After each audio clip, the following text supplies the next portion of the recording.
Benedicite, buenos días, mucha paz. Soy el Padre Julio desde el Eremitorio Emaús de la Iglesia Antigua Diversidad Cristiana. Continuamos compartiendo los comentarios sobre el libro El arte de la oración del igumeno Charitón del monasterio de Balamo. Hoy vamos a hablar sobre la gracia y la vida sacramental como entrelazadas en la experiencia de la oración de Jesús. Dice el igumeno Charitón: una comunión mística con nuestro Señor Jesucristo es acordada a los creyentes en el sacramento del bautismo.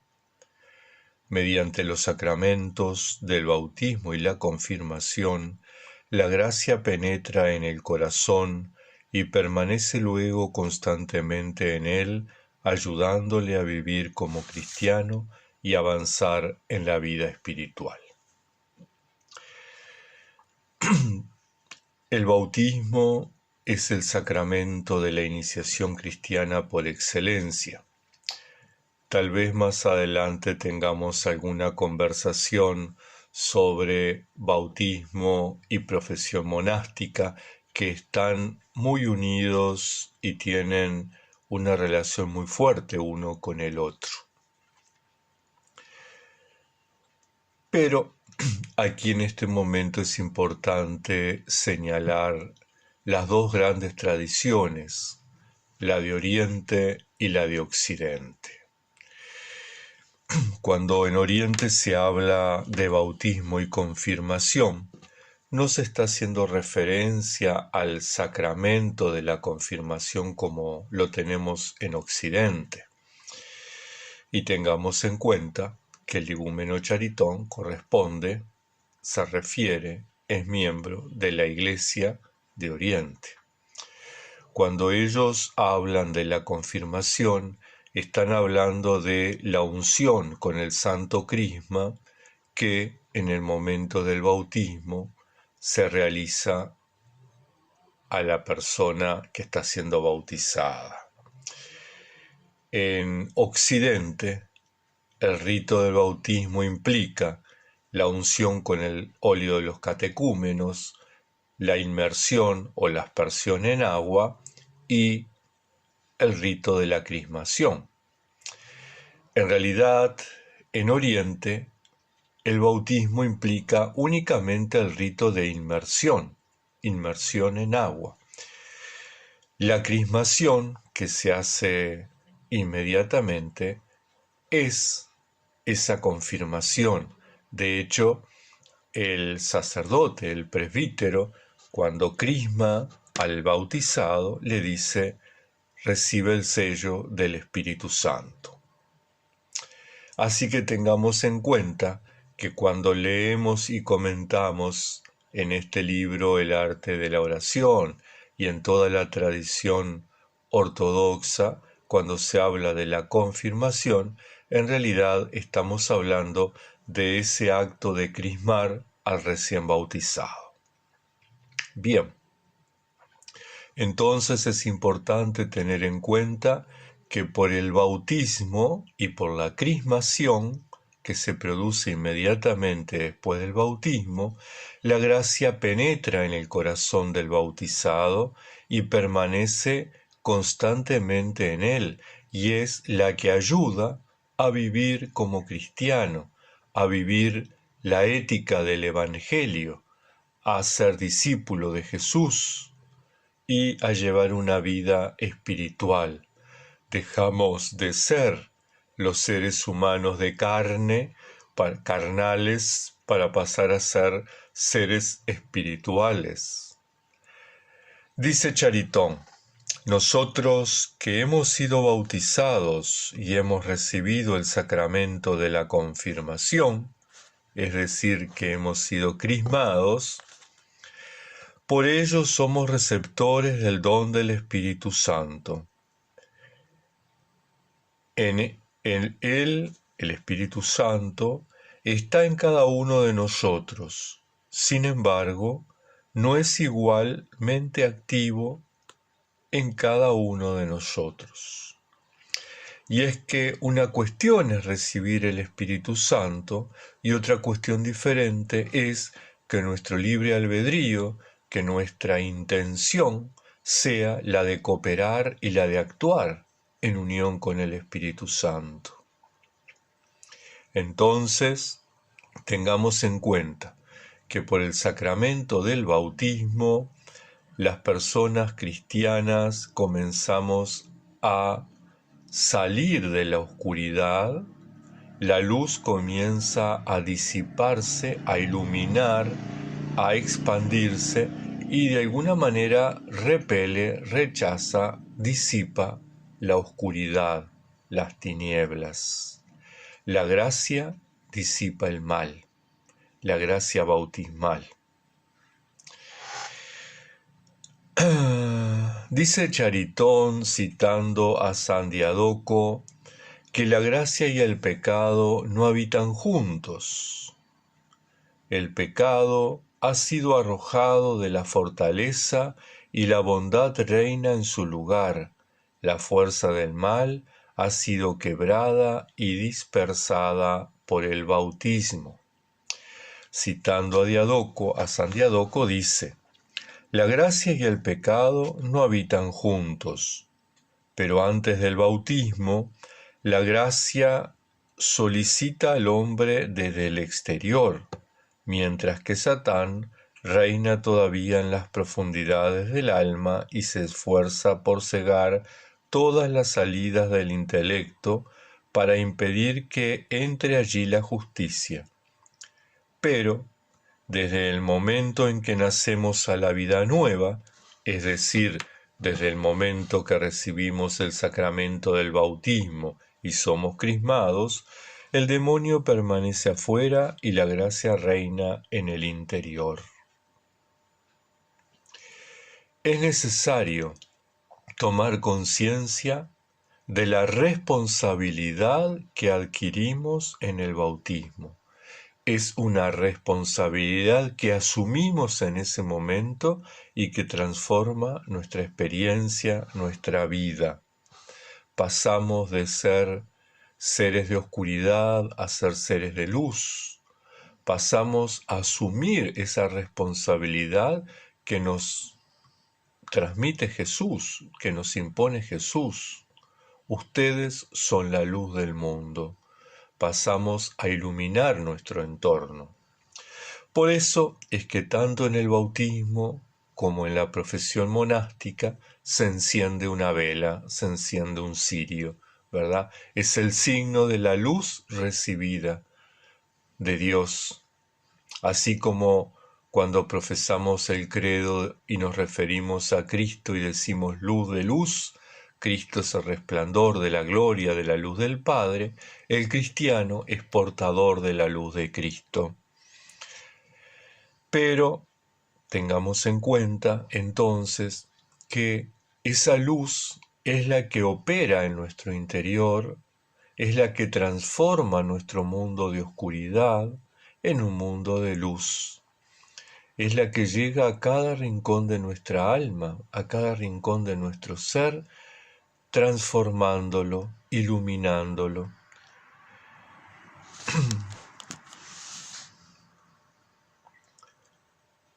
Por eso les decía hoy la importancia y la relación que tienen el bautismo por un lado y la profesión monástica, la profesión eremítica por el otro. Dice Charitón que Cristo vive en nosotros por los sacramentos. Y aquí la importancia de la vida sacramental en la persona que practica la oración de Jesús. Hacéis esfuerzos encarnizados por habituaros a la oración de Jesús, dice Charitón. Que Dios os bendiga. Creed que el Señor Jesucristo está en vosotros por el poder del bautismo y por la Santa Comunión. Conforme a lo que Él mismo prometió, aquel Aquellos que han sido bautizados han sido revestidos de Cristo, y aquellos que reciben la Santa Comunión reciben al Señor. Y cita el texto de San Juan, capítulo 6, versículo 56, que dice: Aquel que come mi carne y bebe mi sangre, permanece en mí y yo en él. Entonces, tengamos en cuenta algunos aspectos. La vida sacramental consolida la práctica de la oración de Jesús, y la oración de Jesús nos impulsa, demanda, exige una vida sacramental. Pero es importante, cuando hablamos de vida sacramental, de una vida sacramental consciente, responsable. No tiene sentido la práctica por la práctica, el rito por el rito. Somos invitados a participar, de acuerdo a cada tradición cristiana a la que uno pertenezca, de la Sagrada Eucaristía, de la Santa Comunión, porque como bautizados tenemos ese derecho, tenemos ese privilegio. Jesús se instala en nosotros por el bautismo y Jesús se instala por nosotros, viene a nosotros en el sacramento de la Eucaristía. Para la tradición ortodoxa, al igual que para la tradición anglicana y luterana, será celebrar la Eucaristía los domingos y participar en la medida de lo posible de la comunión. Para la tradición católico-romana será los domingos o todos los días si uno puede acceder a ella. Pero es importante que tengamos en cuenta que la participación en la Santa Cena, la misa, la Eucaristía, la Divina Liturgia, el nombre que le demos en nuestra tradición, es fundamental hacerlo con responsabilidad cristiana, sabiendo que nos acercamos a la fuente de la gracia, que nos acercamos al Señor, que en su presencia real se hace alimento para cada uno de nosotros y de nosotras. Y ese alimento es el que nutre también nuestra necesidad de Dios. Tengo sed de ti, tengo hambre de ti, tengo necesidad de estar cerca tuyo. Por eso es que la oración de Jesús funciona como retroalimentando esa necesidad y ese encuentro con Dios. Dice Charitón: solo el pecado mortal nos priva de esta gracia, pero incluso entonces podemos recuperarla por el arrepentimiento y la confesión y recibir luego la Santa Comunión. Debéis creer esto.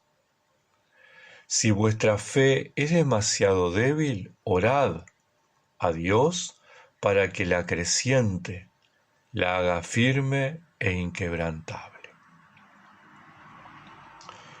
Ciertamente, lo único que nos puede alejar de Dios es nuestra libre intención de separarnos de Él. Lo que nos separa de Dios es nuestra intención de separarnos, nuestro deseo de separarnos. El mal tiene lugar porque le abrimos la puerta y dejamos que entre y se instale. Consentimos libremente en alejarnos de Dios. Es importante que tengamos en cuenta a la hora de revisar nuestra vida, a la hora de hacer un acto de contrición, a la hora de hacer un examen de conciencia, a la hora de celebrar el sacramento de la reconciliación, de la confesión, qué es pecado y qué no es pecado. ¿Por qué? Porque para ser pecado tenemos que tener la intención expresa de alejarnos de Dios.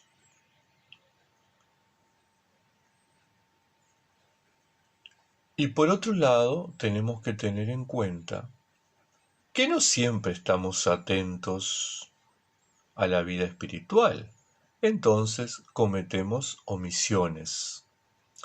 Por lo tanto, a la hora de revisar nuestras conciencias, que yo les proponía a quienes, quieran no dejarlo para último momento del día, última actividad de la jornada en la oración de completas, sino poder estar como más atentos, más vigilantes y al iniciar cada oficio divino poder hacer una revisión de nuestra vida, ¿verdad? Y entonces poder revisar los pensamientos. Pero no todo pensamiento es pecado. Es decir, es pecado si yo consiento en mantener ese pensamiento. Pero si me viene un recuerdo, me viene un pensamiento y, como dice San Benito en la regla, lo estrello contra Cristo que es la roca, bueno, ahí no hay pecado. ¿Por qué? Porque yo no consentí, yo luché, liberé la batalla y lo expulsé. Entonces, el pecado existe cuando yo consiento en mantenerme en ese pensamiento, cuando yo acepto que ese pensamiento se instale, que ese recuerdo se instale. Por lo tanto, poder revisar los pensamientos. Segunda cosa, poder revisar los sentimientos. Ante un hecho injusto, puedo tener una rápida reacción de molestia, tal vez de ira, tal vez de cólera, tal vez de insatisfacción. Pero si yo eso lo transformo, cuando tomo conciencia de que eso se está golpeando a la puerta de mis sentimientos, a la puerta de mi corazón, digo, no. Y soy capaz de perdonar, soy capaz de aceptar, soy capaz de orar por esa situación o por esa persona. Bueno, en realidad, nuevamente, estoy dando la batalla, ¿verdad? Me tienta para que yo acepte la ira y se instale en mi corazón, para que yo acepte el rencor y lo deje guardado en mi corazón, pero si yo doy la batalla, si yo cuando golpea la puerta, cuando siento que se está instalando, lo expulso, bueno, el pecado no existe. Yo no lo consentí. También tengamos en cuenta las palabras que decimos y las palabras que no decimos. La omisión también es un pecado. Cuando yo consiento en omitir palabras, cuando consiento en omitir acciones, gestos, una mirada compasiva, una sonrisa cómplice que ayuda a quien se siente deprimido, a quien se siente cargado, a quien está agobiado. Es parte de nuestra tarea cristiana. Por lo tanto, entonces, cuando estamos hablando de pecado, estamos hablando de pensamientos, estamos hablando de sentimientos, estamos hablando de palabras, estamos hablando de acciones y estamos hablando de omisiones. Pero todo ello consentido, es decir, yo acepto, yo abro la puerta y le permito instalarse. Si yo doy la batalla, si yo lo expulso, entonces, antes de que se instale, ¿verdad? Antes de que consienta, entonces no hay pecado. Por eso es importante que los cristianos podamos tener conciencia clara, podamos hacer un serio discernimiento, podamos diferenciar entre lo que es tentación de lo que es pecado. Yo tengo una tendencia a la diabetes, entonces puedo comer cada tanto, la nutricionista me permitió cada tanto comer algo dulce. Si yo voy al supermercado y miro el chocolate y lo compro y me como una barra de chocolate entera, seguramente la glicemia va a dispararse. Pero si yo la raciono o si directamente no la compro, no va a pasar nada. Lo mismo nos sucede con las tentaciones. El chocolate a mí me tienta. Puedo comprarlo o no comprarlo. Puedo comerlo todo junto o racionarlo y comer un pedazo cada semana. Lo mismo nos sucede en la vida espiritual. Entonces es importante poder tener ese discernimiento. Dejemos entonces lugar a la gracia, dejemos lugar a que la gracia opere en nosotros, seamos colaboradores y colaboradoras de la gracia, participemos de la vida sacramental en la medida que podemos y en la medida que nuestra tradición cristiana nos lo propone.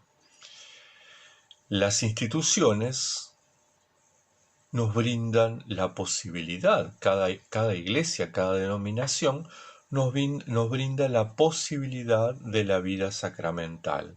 Aprovechémosla, no abusemos, no hagamos hábitos que después no le encontramos el sentido y pasan a ser rutinarios. Cada vez que participemos de un sacramento, sea de la Eucaristía, sea de la reconciliación, que realmente sea un acontecimiento de gracia, que sea un kairos, un tiempo en que la gracia nos llena, nos transforma. Y de alguna manera, seguramente, se va a estar fortaleciendo la práctica de la oración de Jesús en cada uno de nosotros. Se va a estar instalando la paz, nos vamos a sentir más unificados, más reconfortados, más transformados por esa gracia que se instala, a la que le abrimos la puerta y que le permitimos transformarnos. Hermanas, hermanos, tengan todos y todas una bendecida jornada, que la Santa Madre de Dios, Señora de todas las protecciones, les acompañe y les cuide hasta el próximo encuentro.